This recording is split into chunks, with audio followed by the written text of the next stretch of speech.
estudiamos el diluvio. La semana pasada habíamos estudiado el legado de Caín. Y curiosamente, es como que todo va de bueno hacia malo, ¿no? Empezamos con la creación y todo eso, pero es parte de lo que es la vida. La vida es dinámica, está en constante cambio. Entonces, el primer párrafo del día sábado se nos habla acerca, nos dice la cartilla, el primer párrafo, vio Jehová y vio Jehová. O sea que Dios vio. Entonces, el tiempo es pasado. Acordémonos que al escribir el libro de Génesis, Moisés es un ser humano y está usando lenguaje humano. Entonces, entendamos que Dios está consciente, está enfocado, procesa todo. Ahora, esto no significa que Dios de repente se percató. Entonces, Él no se va a dar cuenta de algo que Él ya sabe. Él es omnisciente. Entonces, y vemos también, se habla de el versículo 6. En el versículo 6 se habla acerca de Dios como que se hubiera arrepentido. Y quiero que hablemos un poquito de eso. Arrepentimiento. ¿Qué es arrepentimiento?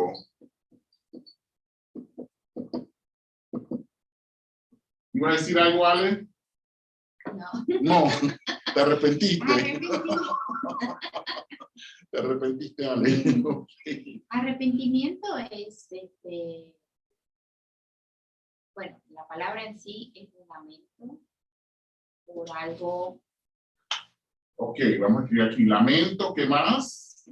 Lamento es que significa un dolor por haber hecho algo. Un dolor. Eso incluye. ¿Alguien más quiere decir algo del arrepentimiento? Siendo la palabra en sí, arrepentimiento, ¿no? Y un lamento de haberlo hecho, sin querer remediar la situación. Bien. Ok, voy a escribir aquí remedio y voy a poner un signo de interrogación. Reconocimiento. ¿Cómo? Reconocer un error a nivel humano. No voy a cuestionar a Dios. Reconocer. Ok, aquí voy a poner hombre.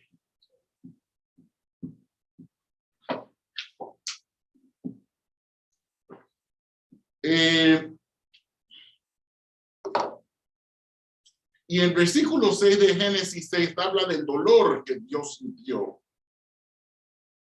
¿No? ¿Por qué? ¿Qué le duele a Dios? ¿Le duele el haber sido sorprendido?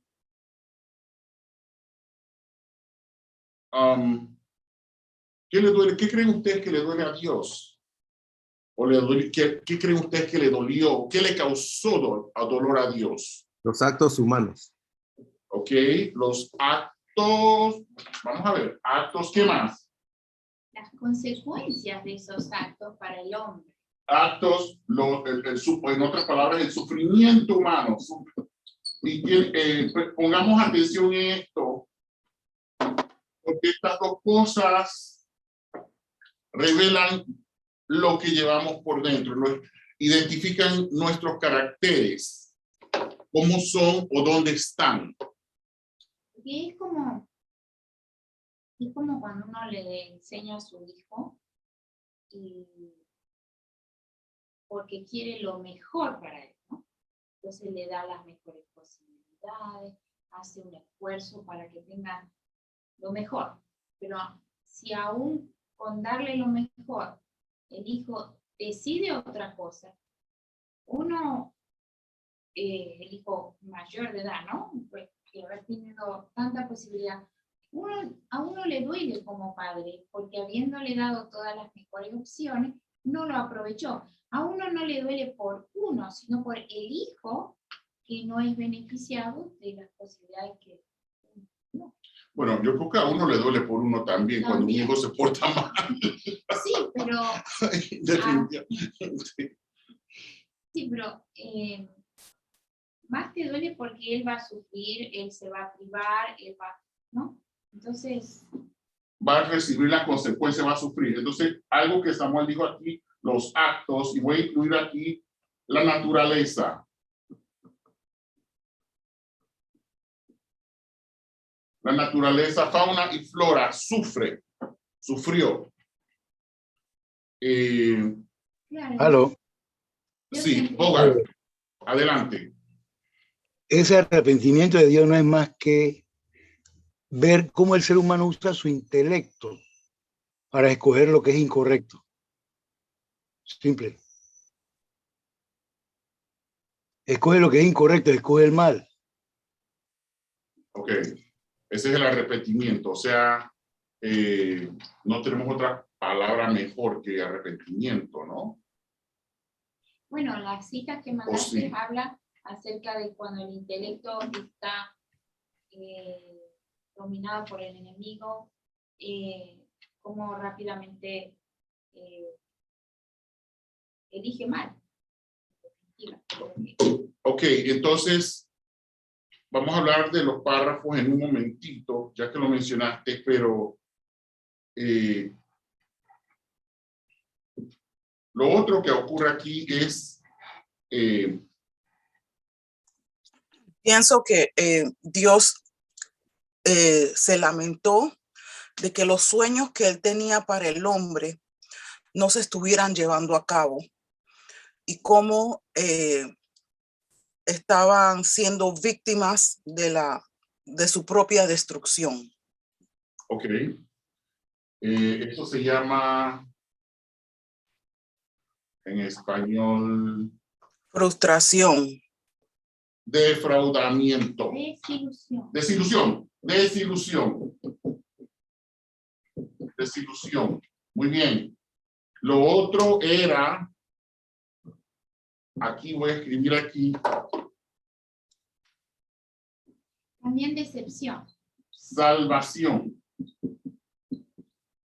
Escribo salvación con amor porque él se da cuenta lo que va a tomar el esfuerzo que ha de efectuarse para salvar a la raza humana.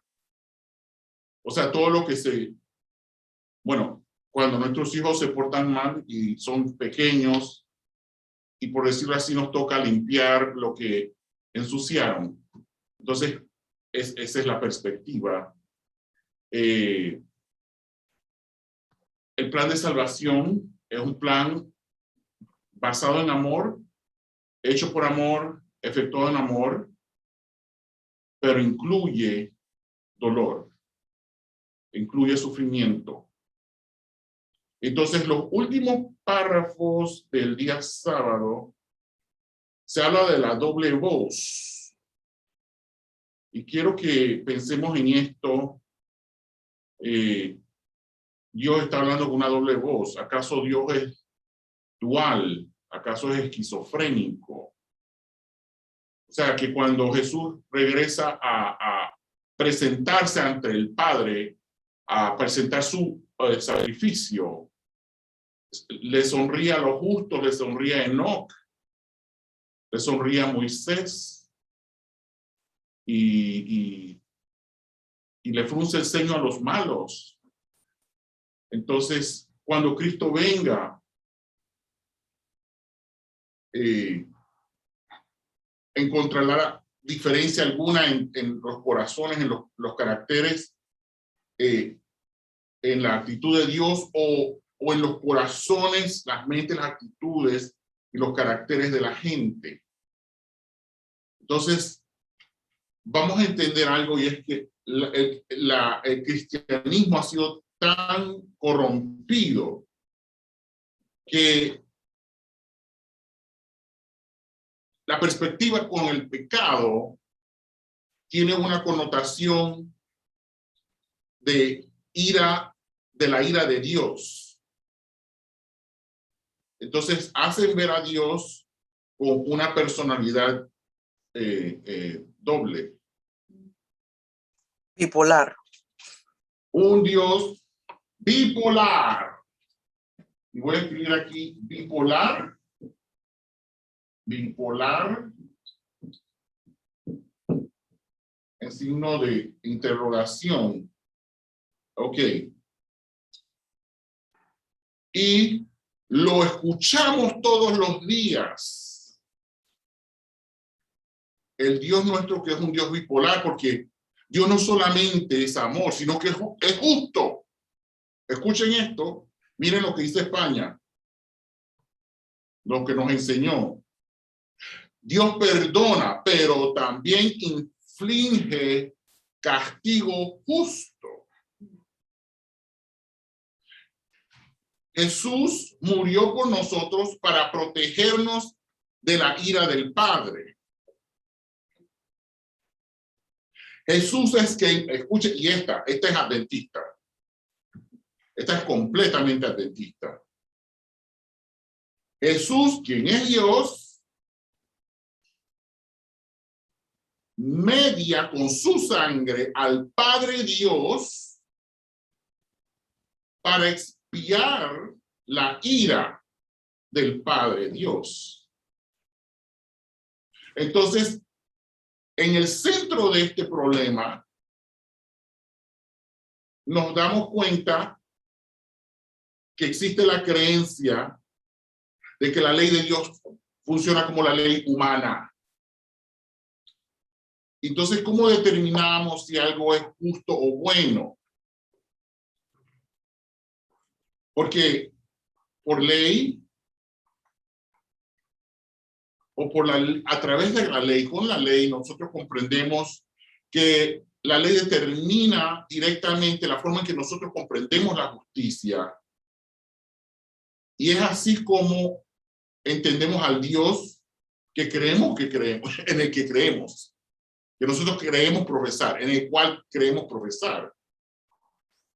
Entonces, uno de los propósitos de la cruz era demostrar, revelar, evidenciar y confirmar que Dios es como Él maneja el problema del pecado y que Él no mata o inflige muerte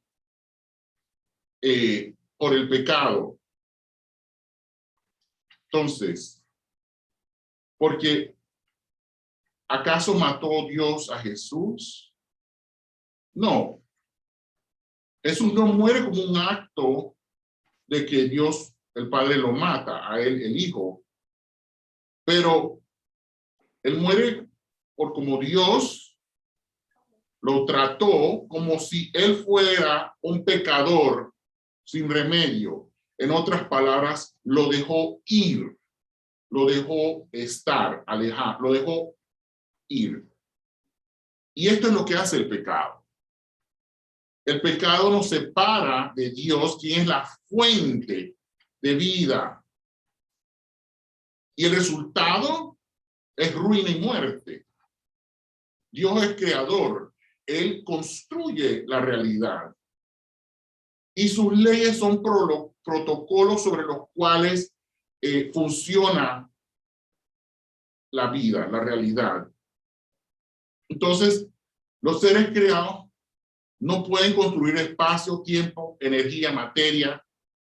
Y entonces nosotros creamos reglas que requieren un esfuerzo externo a través del castigo. En otras palabras, a través de una fuerza, una imposición. Y aquí es donde vamos a empezar con el primer párrafo. Alguien que lo lea en voz alta. El del conflicto de los siglos, el último gran conflicto entre la verdad y el error. El último Sí, gran adelante. conflicto entre la verdad y el error no es más que la última batalla de la controversia que se viene desarrollando desde hace tanto tiempo con respecto a la ley de Dios. En esta batalla estamos entrando ahora. Es la que se libra entre las leyes de los hombres y los preceptos de Jehová, entre la religión de la Biblia y la religión de las fábulas y de la tradición. Ahí más claro que eso no lo podemos hacer. Vamos a avanzar. El día domingo. La lección enfoca en la obediencia de Noé. Y el segundo párrafo del día domingo dice que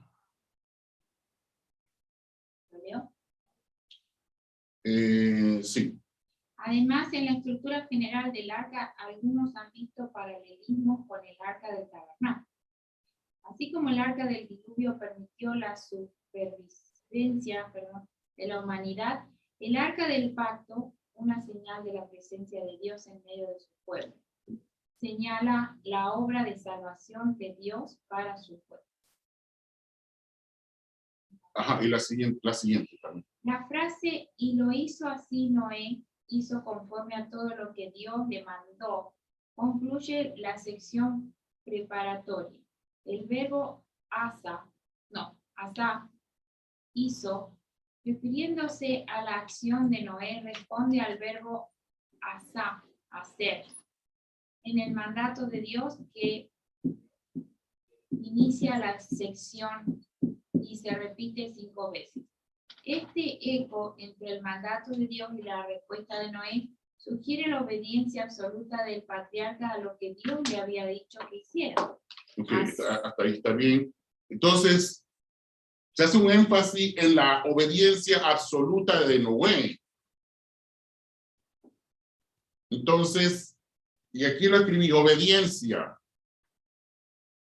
¿Qué tipo de obediencia desea Dios de nosotros? ¿Acaso quiere una obediencia de un perro bien amaestrado, entrenado, sin raciocinio? Dios lo dijo y ya. ¿O quiere Dios que hagamos las cosas simplemente porque Él dijo que lo hiciéramos? ¿Por qué debemos obedecer a Dios? Porque lo dijo, porque Él es poderoso, porque Él va a castigar justamente o recompensar grandemente. El acuerdo con Dios será parte de nuestra obediencia. ¿Quiere Dios nuestra obediencia aun cuando estamos en desacuerdo con Él? Entonces, aquí se abre el compás. Vamos a leer Romanos 6:16. Alguien que lo lea en voz alta. Romanos 6:16.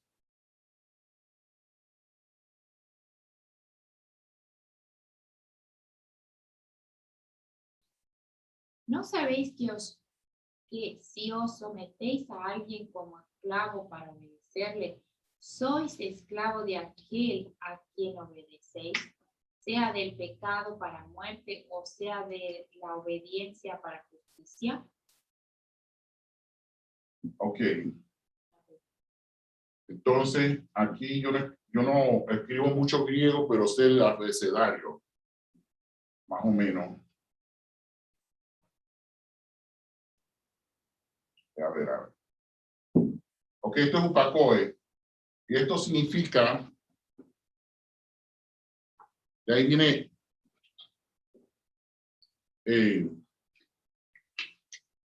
la raíz de hipoglicemia, hipotensión, y lo que significa es bajo o apocado, y lo otro es acoe, que viene de acústica, que significa escuchar.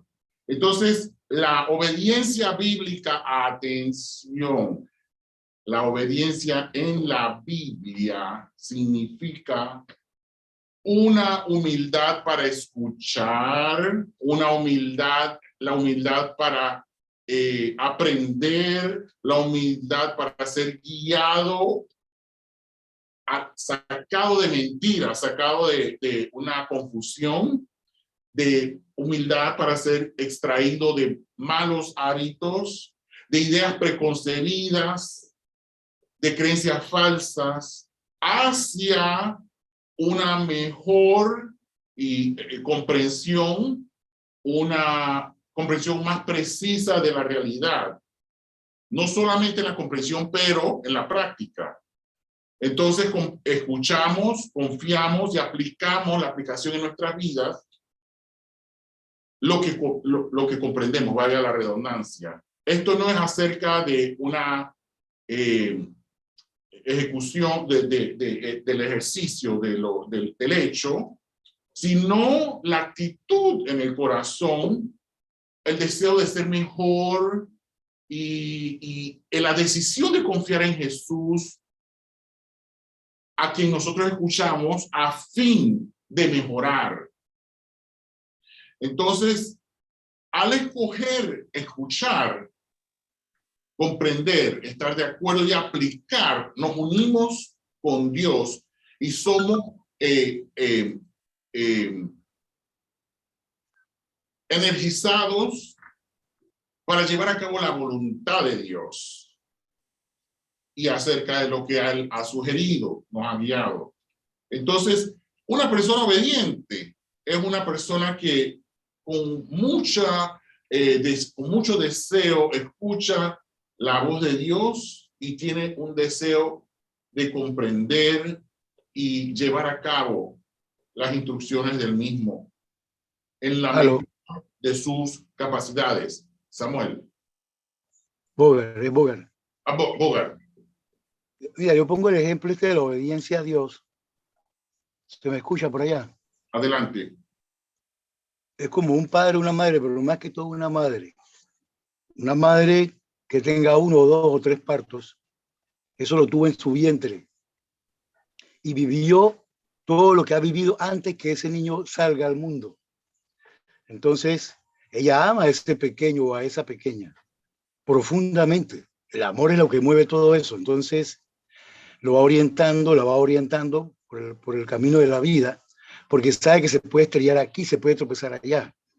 Entonces, ese pequeño o esa pequeña medida que va creciendo, ama a su madre porque sabe que su madre la ama, así es Dios con nosotros. Dios existe primero que cualquier ser humano y Él sabe el futuro nuestro de cada quien. Entonces, me encanta mucho la Biblia porque en el caso de Noé, 6:8 dice, halló gracia ante los ojos de Jehová. Olito halló gracia ante los ojos de Jehová. Bogart halló gracia ante los ojos de Jehová.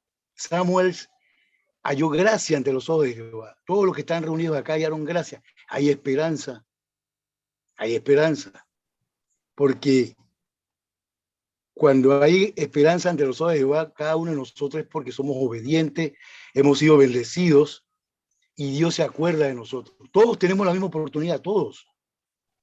Lamentablemente algunos la tomarán y otros no la tomarán.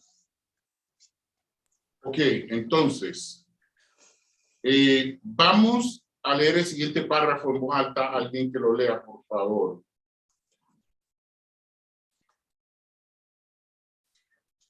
Una sumisión hosca a la voluntad del Padre desarrollará el carácter de un rebelde. Por tal servicio se considera como trabajo pesado. No se representa alegremente y en el amor de Dios. Es un mero rendimiento mecánico. Si se atreviera, tal persona desobedecería. Su rebelión es sofocada, lista para estallar en cualquier momento en amargas murmuraciones y quejas. Tal servicio no trae paz ni tranquilidad al alma. Muy bien. Una sumisión hosca. Voy a unir lo que mencionó Bogart con este párrafo. Yo le di Yo tenía, me tocó darle clases de piano en una familia numerosa, de una denominación particular. Eran 8 hijos. Le di clases a 4 de esos 8 hijos. Y la mamá me dijo, la mamá era una mujer muy organizada, tenía una agenda en la época de los diarios y las agendas a mano. En esa casa no eran adventistas, en esa casa no había televisión, etcétera, no se bebía alcohol, ni café, ni nada de eso. Vidas muy regimentadas, muy organizadas. Y esa señora me decía, tengo 8 hijos, pero de los 8 hijos hay uno que me lee la mente. Mi relación con él es muy diferente, porque él me lee la mente. Yo amo a todos mis hijos, pero él me lee la mente. ¿Qué ocurre? La sumisión, Oscar, aquí entra. ¿Qué ocasiona que hay uno que le lea la mente a la mamá y los otros no tanto o no necesariamente? La sumisión, ¿en qué consiste? Porque estamos hablando del diluvio. Entonces, así como hablamos del diluvio, acordémonos de las 10 plagas de Egipto, de la conquista de Canaán. Y vemos que el diluvio y la conquista, todo esto era un despliegue del poder de Dios. Entonces, es evidente, y lo sabemos, que Dios es omnipotente. Así que la sumisión, Oscar, pudiera ser que como resultado de nuestro mal pensamiento. Del miedo. Ahí está. Voy a continuar, gracias, Nani. Y llaman a salvación por otro. Voy a continuar porque hay más. Miedo, ahí está. La sumisión, Oscar, está radicada en el miedo. La sumisión, Oscar, está radicada. Me tengo que reír porque ya me facilitaste, me viniste al rescate. Entonces, en otras palabras, sabemos cuando nuestros hijos nos temen porque infligimos castigo, ¿no? Sin embargo, esto es lo que hacemos con Dios. Ok, vamos a continuar. El siguiente párrafo habla acerca de la obediencia. Lo mismo, que por qué obedecemos. Y al final quiero que veamos el párrafo gris. Cuando un hijo obedece por miedo, en cuanto no está la presencia del padre, va a desobedecer. Totalmente. Se va a portar mal el hijo cuando no esté el padre Pero alrededor. cuando obedece porque está convencido, porque el padre lo guió a que le conviene o A comprender. A comprender. Entonces, esté o no esté el padre, él va a tener otra oportunidad totalmente diferente. Una perspectiva diferente. Ok, la pregunta del día domingo al final dice: ¿qué lección podemos aprender de la historia de Noé con respecto a nuestra función de advertir al mundo sobre el juicio venidero? Y quiero hablar del juicio venidero. Y cada vez que escuchamos eso, la connotación de que viene el cuco es presente. No usamos el cuco porque no nos referimos a Dios como el cuco. Sin embargo, está implícito a nuestra actitud, ¿no? Que viene el cuco. Entonces, quiero que el juicio, sí. Vamos a ver. Sí, ¿qué entendemos por juicio? Rápidamente, ¿qué entendemos por juicio? Y eso va a depender de de los lentes que usemos. Entonces, ¿El juicio humano o juicio divino? ¿Cómo es? el juicio venidero. ¿Qué entendemos por juicio venidero? Pues ustedes no me digan, ya yo sé qué piensan, pero quiero que vayamos a... Con respecto al juicio, vamos a abrir el compás. Y aquí vamos vamos a leer.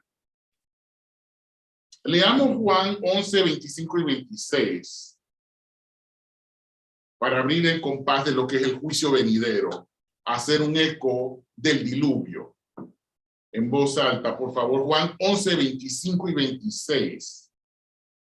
Y le dijo Jesús, yo soy la resurrección y la vida. El que cree en mí, aunque esté muerto, vivirá. Y todo aquel que vive y cree en mí, no morirá eternamente. ¿Crees esto? Entonces, para aquellas personas que abrazan la perspectiva penal legal impositiva de la ley, hay que preguntarles, porque cuando nos citan la Biblia de esta manera nociva, entonces se le pregunta, entonces el castigo por el pecado viene antes o después del juicio. ¿Cuándo ocurre el juicio de Dios? ¿Cuándo se abren los libros en el cielo? ¿Y cuándo ocurre el juicio? ¿Ocurre el juicio antes del diluvio o después del diluvio? Porque el diluvio entonces no es castigo por el pecado, aún cuando utilizan este modelo legal equivocado. Entonces, vamos a entender el contexto de la Biblia y comprender las leyes de diseño de Dios, de la realidad, de la vida aquí. Entonces, el propósito del diluvio fue terapéutico para sanar y salvar, y no fue para castigar el pecado. Y vamos aquí a abrir el compás. La primera razón terapéutica fue para mantener abierta la avenida. Las avenidas, voy a usar la avenida, o sea, el paso al Mesías. Voy a usar esta palabra mejor, el paso. Camino. El camino, gracias. El camino del Mesías. La pelea es peleando y había el conflicto de los siglos. Esa es la primera razón. Entonces, Dios no iba a hacer que el Mesías naciera de una mujer como Jezabel. Y Dios no iba a forzar su voluntad sobre una mujer para que fuera la madre de Jesús. Atención, porque esto no iba a ocurrir, esto no iba a ser un ultraje cósmico sobre una mujer a fin de encarnar a Jesús, a que Jesús fuera encarnado. Dios necesitaba una mujer dispuesta, que lo amara, que lo amara. No, una mujer que lo ama, una mujer dispuesta que lo amaba. Entonces, y Satanás estaba tratando de impedir esto. La segunda razón terapéutica era oportunidad, proveer una oportunidad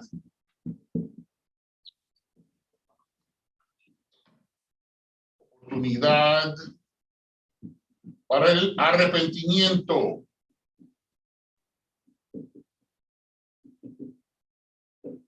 Aquí vemos el amor de Dios. Como el conflicto entre el bien y el mal es real, entonces Dios está creando esa oportunidad para que todo aquel que en él crea no se pierda. O sea, Juan 3:16 no es nada nuevo.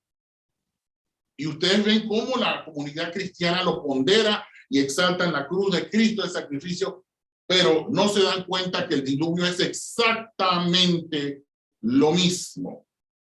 Es más, les digo, acá hay hay una réplica ok, Cincinnati queda en Ohio, uno cruza el río y queda en Kentucky.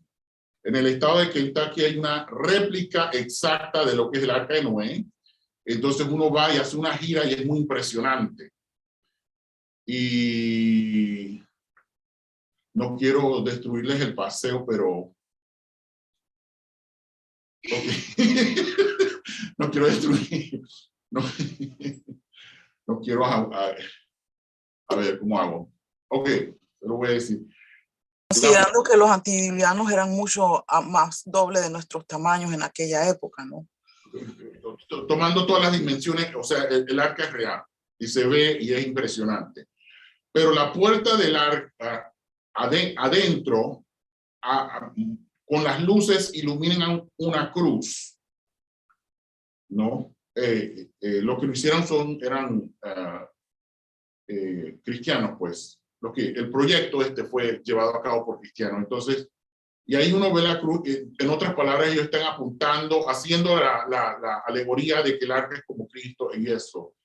Entonces, cuando uno va allí, uno se toma una foto y bueno, todo esto. Entonces, el asunto aquí es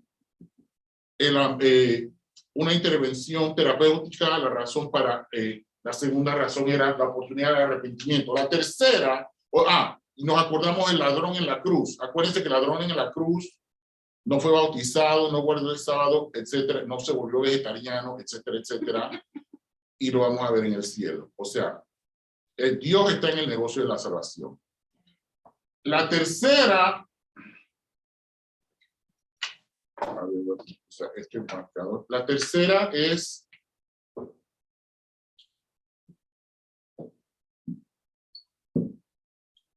poner, obstaculizar, obstáculos.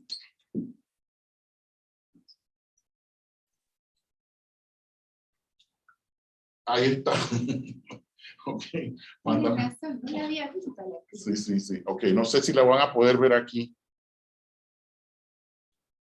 Ok, no sé si pueden ver. Aquí está el ángulo. Allí está el arca de Noé. Digo, la puerta.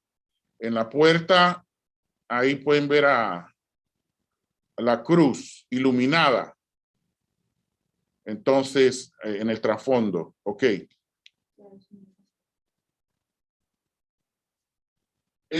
La tercera razón terapéutica fue obstaculizar la apostasía. La apostasía futura.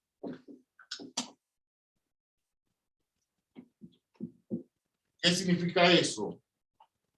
Obstaculizar la apostasía futura significa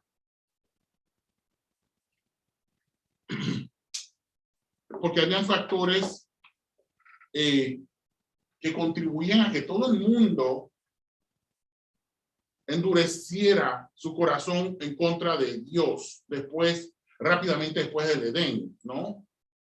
Entonces, porque ¿qué ocurre con pecadores cuando todo se les da y entonces no tienen que hacer nada? O sea, evitar que la maldad fuera más grande. Eso mismo. Entonces. Correcto, porque aquellos tienen mucha más capacidad de intelecto que lo que estamos ahora. Exacto. ¿Saben qué? Ok, le añadí entonces esas son tres, no cuatro. Son tres, no cuatro. Entonces, impedir que se propagaran los malos. O sea, sí. Entonces se habla de... A ver. Después del diluvio, en la vida de Así, correcto, de los 900 años de edad pasamos a 120. Eso es un semejante recorte. Ok, Samuel, no sé si viste, pásame la foto para mostrarse. ¿Viste la foto, Samuel? Te la muestro. Te la voy a mostrar de nuevo. Estamos hablando de la... ¿Sí? La vi, Ok, está bien. al fondo. Sí. No quería que te la perdieras. Gracias. Así que... Entonces, a la gente al vivir menos tenía menos oportunidad de desarrollar tanta maldad. No solamente, dos cosas, no solamente se le acortaba la vida y no era para que desarrollara no solamente la maldad, sino para que no sufriera tanto. Porque honestamente la vida sobre el planeta Tierra, Sí. Son momentos.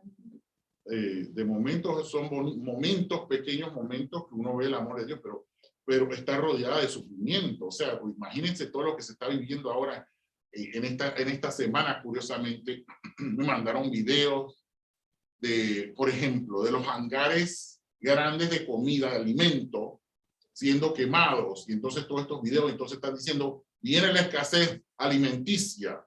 Viene, entonces todas estas noticias que uno no quiere ver y que se las entonces uno queda ya contaminado de miedo, atención, miedo. El miedo se cuela, entonces. El pacto.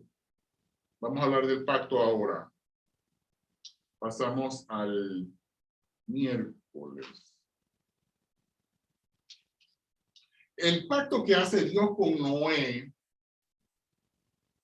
era nuevo, diferente del que hizo con Adán y Eva después de la caída. O era un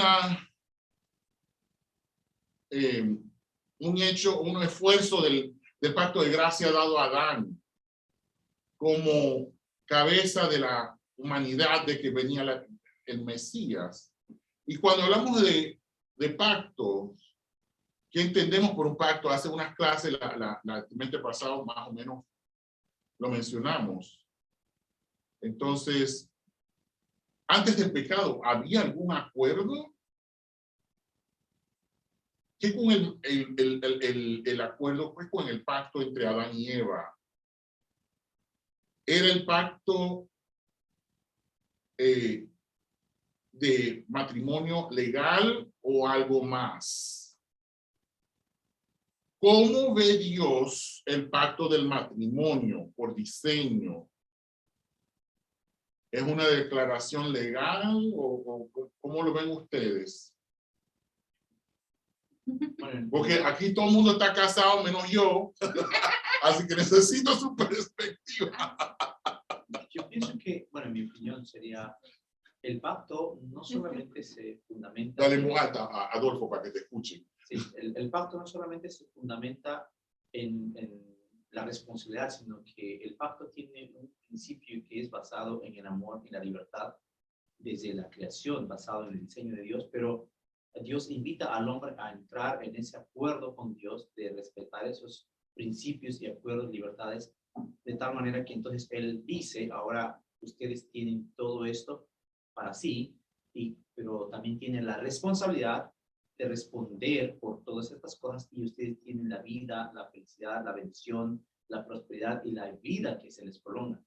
Entonces, cuando nosotros hablamos del pacto después del diluvio, Dios vuelve a recordar como fue en el principio de la creación, cuando el hombre viene a la existencia, porque el diluvio fue un retroceso de lo que fue la creación de Dios. Entonces, ahora Dios vuelve a recrear la naturaleza y también vuelve a recrear al hombre porque tuvo una oportunidad el hombre de estar a punto del borde de la muerte, tener un principio de comienzo nuevamente con Dios.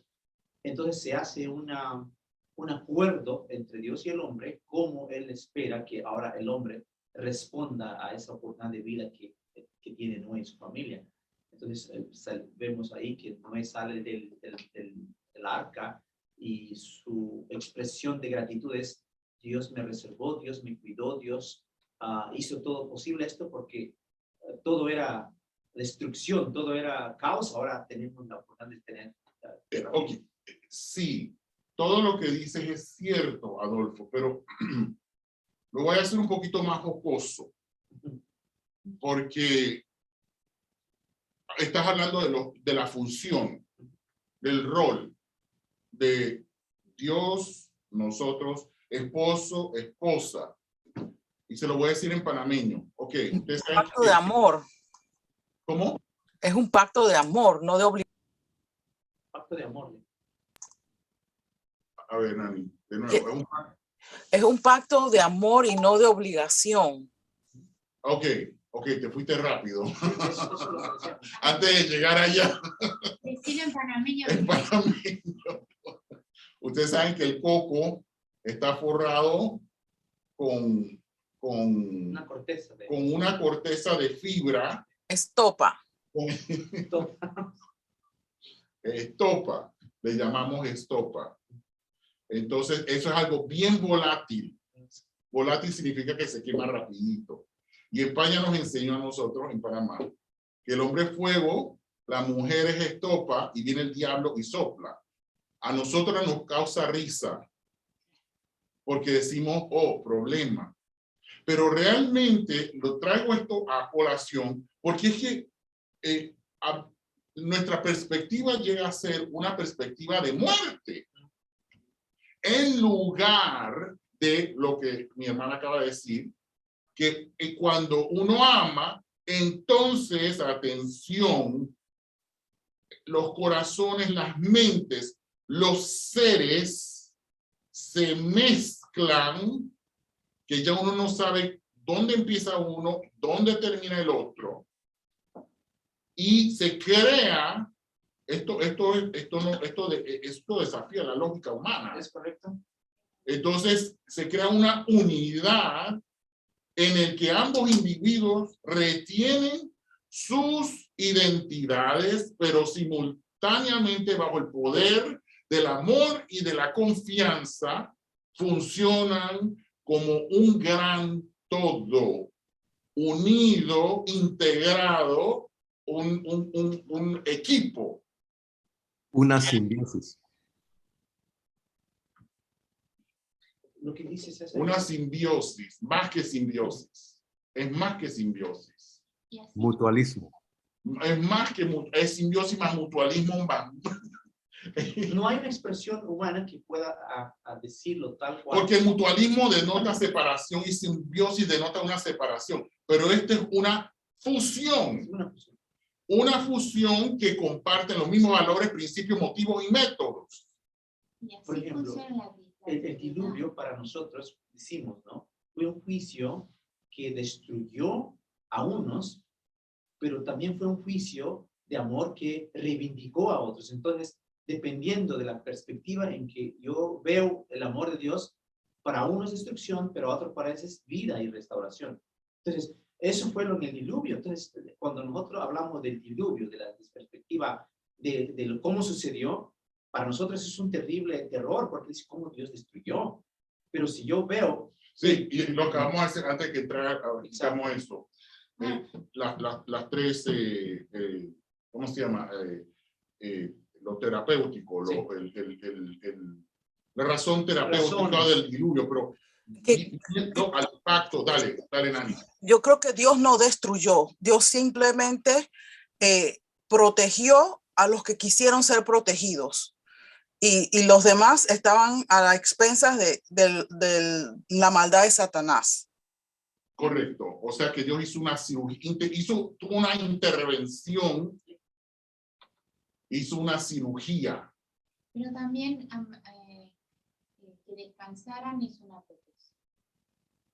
Y claro, porque eso es lo que ocurre cuando hay una cirugía, hay una protección Y que implícita en el proceso. Y quizás niños, quizás gente que no tenía la comprensión total de Dios y que al ir al descanso les evita más desarrollo de su Claro, sí. Hay un texto que puede ser problemático a la hora de leerlo, pero muchas veces nosotros esquivamos eso porque yo entiendo que hay claro un grupo que se decide solamente hablar del amor y también descuida de la otra parte. Hay un texto que me llamó la atención. Ahora, ¿cómo uno lo lee, lo va a interpretar? Dice, sí, ved ahora, estoy leyendo Deuteronomio 32, 39, dice, ved ahora que yo soy y no hay otro Dios conmigo. Yo hago morir, dice él, y yo hago vivir. Yo hiero y yo sano, y no hay quien pueda librar de mi mano. ¿Cómo entendemos el texto? Exacto. Entonces, si yo digo, no fue Dios quien destruyó el diluvio, entonces puedo decir que Dios es un Dios que permite la maldad, la injusticia, entonces no intervino en favor de los otros. Por eso yo decía, ¿cómo yo veo el amor de Dios? Entonces digo, el amor de Dios redimió a la raza humana. Y cómo yo veo el amor de Dios, entonces hizo juicio a los perversos y los puso en el descanso de la muerte porque no podía permitir que hubiera más sufrimiento. Entonces, ¿cómo tú lees y cómo tú Claro. entiendes? ¿Cómo? Ese texto aclara eso. Entonces, ¿el diluvio qué fue? ¿Fue un juicio? Sí. Fue un juicio de cirugía. Sí. Hizo una ejecución El problema del quirúrgica. juicio Fue un diagnóstico. Hizo un diagnóstico. Ahí está la palabra. Me gusta más la palabra Diagnóstico. Cada vez que leemos juicio es un un hizo un juicio justo para los buenos y un juicio justo para los malos. diagnóstico. Aquí está, un diagnóstico. Cada vez Pero que es ustedes temporal, porque el juicio viene. Final. Final. todavía no llegan. Entonces, volviendo al pacto. Sí. Volviendo al pacto. Tú desarrollaste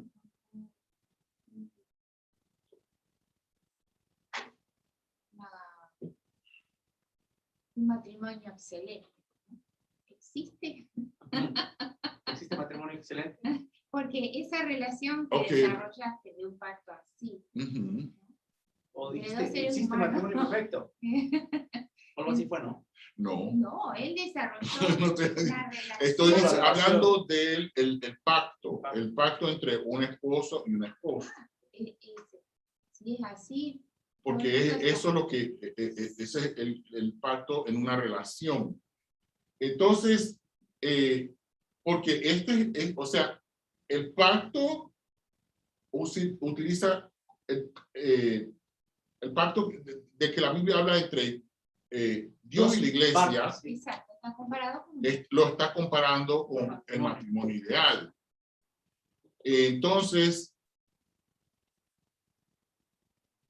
este pacto de relación, o esta relación es incluye un pacto o como Dios lo diseñó, como Dios lo implementa, lo hace a través de una documentación legal, o lo hace a través de la transformación de los corazones y las mentes que unen a seres inteligentes con Dios. ¿Se dan cuenta la diferencia? Entonces, ¿es este pacto diferente al prometido a Adán en el Edén o es el mismo? Yo pienso que va un poquito más allá, porque ahora Dios ya tiene la perspectiva de que con Adán y Eva se le dio toda plena libertad y ellos aún así no se mantuvieron en el pacto de no comer el fruto que iba a traer la destrucción. Ahora, eso llevó hasta el diluvio, esa generación, ¿no? Entonces, ahora Dios dice, bueno, ya conozco al hombre, y tú lo dijiste, que sus años ya no se van a prolongar porque ya conozco ahora la intención del hombre. Y a pesar de que el hombre va a salir del diluvio y va a repoblar la tierra, Dios ya sabía de antemano cómo iba a ser la descendencia de los tres hijos. Pero entonces, pero tú dices que lo primero que dijiste, que ese pacto se... Ahora Dios lo basa en no confiar en que el hombre responda, sino que Dios dice, yo haré un pacto y yo voy a cumplir el requisito a pesar de que el hombre no responda. Ok, pero entonces ese pacto es el mismo, porque lo que acabas de mencionar al principio fue de que el pacto fue mejorado. Bueno, digamos, Dios no esperaba que el hombre respondiera tal como esperó de Adán. Claro, respetando la Estoy libertad. hablando del pacto de Dios, es el mismo no la respuesta humana. Atención. Sí, sí, sí. es el mismo pacto en distintos Es el mismo. Y ese es mi punto. O sea, lo que tú acabas de decir lo voy a ilustrar fácilmente. Aquí, los códigos de seguridad de todos los edificios en este país exigen los anuncios de salida, rotularlo debidamente. ¿Por qué? En caso de incendio, en caso de una emergencia, deben haber salidas fáciles de identificar y de accesar. Cosas como las puertas deben abrirse hacia afuera, etcétera, etcétera. Ustedes saben esto. Ahora, eso es el código de seguridad. Y la pregunta es, ¿funciona o no funciona? ¿Cuándo funciona? Cuando el hombre, Está el fuego. cuando hay una emergencia, el hombre decida actuar y usar. Está el fuego y tiene que salir corriendo. Pero está disponible ahí. Es que así es como su respuesta me están haciendo verlo como usted. Y la respuesta no es cuando viene el fuego. Cuando el fuego viene, se evidencia el plan que es excelente. Bueno, por eso se le da inspección antes de que haya fuego al simulacro, saber si eso. Lo sé, pero el plan, o sea, lo que El diseño está establecido. El diseño es efectivo. Entonces, el pacto con Adán y Eva es el mismo que después del diluvio. Es el mismo. Cambiaron los personajes. Bueno, Dios no cambió. O sea, Porque, Bogart, hablaste.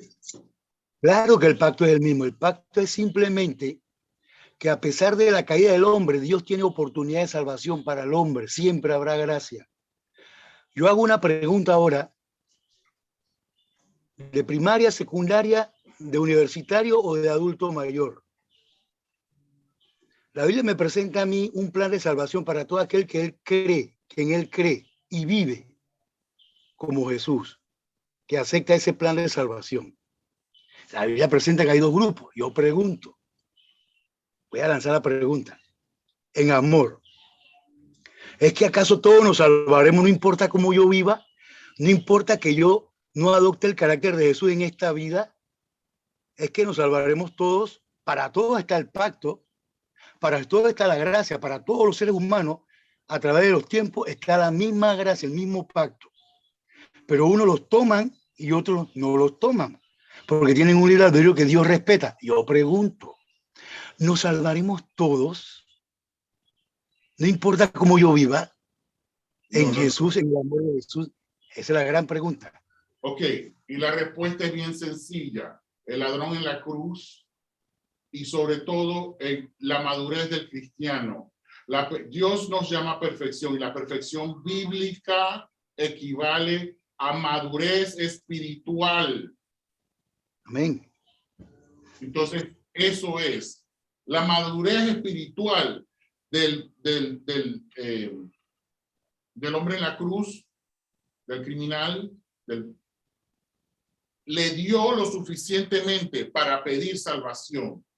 Amén. Y el otro,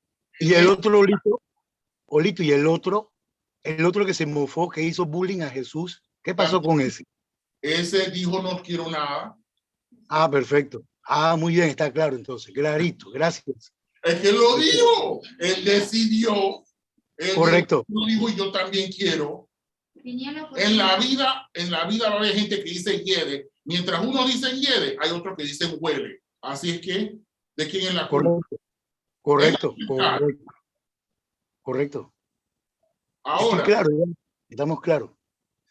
Hay un texto que me gustaría leer porque es la respuesta a lo que dice. Está interesante. Yo lo leí esta semana y me pareció, está en la página de educación 28.2, dice, así como por Cristo todo ser humano tiene vida, así por medio de toda alma recibe algún rayo de luz divina. En todo corazón existe no solo poder intelectual, sino también espiritual, una facultad de discernir lo justo, un deseo de ser bueno. Pero contra estos principios lucha un poder antagónico. En la vida de todo ser humano se manifiesta el resultado de haber comido del árbol del conocimiento del bien y del mal. Hay en su naturaleza una inclinación hacia el mal, una fuerza que solo sin la ayuda de él no podría resistir. Para hacer frente a esa fuerza, para alcanzar el ideal en lo más íntimo de su alma, reconoce como única cosa digna, puede encontrar ayuda en solo un poder. Ese poder es Cristo. La mayor necesidad del hombre es cooperar con ese poder. ¿No debería ser acaso esta cooperación el propósito más importante de la verdadera educación? Ahí está. Entonces, todos nosotros... Mándame ese párrafo, por favor, para compartirlo con todo el mundo. Entonces, esa es nuestra Me lo condición. mandas, por favor, Sí, al doctor. ahorita mismo. Ok, me lo mandas. Todos nosotros tenemos una lucha. La pregunta es, Lo que tú estás citando es Juan capítulo 15 del 1 al 17. La despedida de Cristo en el Getsemaní. eso Permanecer en mí. esto es lo que yo decía hace 8 días, que cuando Caín decide cómo va a responder al amor de Dios, Abel decide, dice, yo tengo necesidad de un Salvador. Y lo que tú has propuesto es lo correcto y eso es lo que voy a hacer. Y Caín dice, no, yo no necesito de un Salvador y yo voy a hacer lo que quiero. Lo que él dice, eligió salvarse por su propio medio. Claro. Y el que tiene ese deseo de decir, yo necesito de un Salvador porque mi condición es terrible, Dios extiende la mano y el hombre se engancha y dice, tú me vas a salvar. Y esa es la gran diferencia entre Noé y los que decidieron morirse en el diluvio. Claro. Entonces, Dios tiene la iniciativa de salvar al hombre, pero espera que el hombre use su libertad de conciencia y elija. Porque En libertad. En libertad. Claro. En libertad y sin coerción alguna. Por Sin eso, amenaza. por eso digo que el diluvio es salvación y restauración, pero es destrucción para también el que lo ve y lo rechaza. Entonces, fue un juicio justo de amor de Dios. Para unos y para otros fue destrucción. Y Pedro dice ahora, así como fue el diluvio, una destrucción de juicio, también nos espera que todos los elementos van a arder en llama, porque los que Dios espera que el hombre responda a su amor, pero los que no respondan terminarán en esa condición. Entonces, ¿cómo yo veo a Dios? Así yo también respondo a ese amor. Ok. Vuelvo a lo del pacto, porque se habla del arco iris. El significado del arco iris lo sabemos. Y sabemos también lo que hace el enemigo con toda dádiva buena que Dios nos da. Y sea el matrimonio, la sexualidad humana, el arco iris y el sábado. Muy bien, vamos a terminar aquí, vamos a continuar la otra semana. Muchas gracias por conectarse. ¿Quién quiere orar? Ok, adelante, Padre Alejandra. nuestro que estás en los cielos, gracias por esta oportunidad de pasar y ampliar el conocimiento de esta lección. Gracias, Señor, por la excelente exposición de Víctor, porque tú lo guías y te pedimos que nos acompañes a cada uno en las diferentes actividades de este día y también en la semana. En el nombre de Jesús. Amén. Amén. Amén. Hasta luego, Panamá.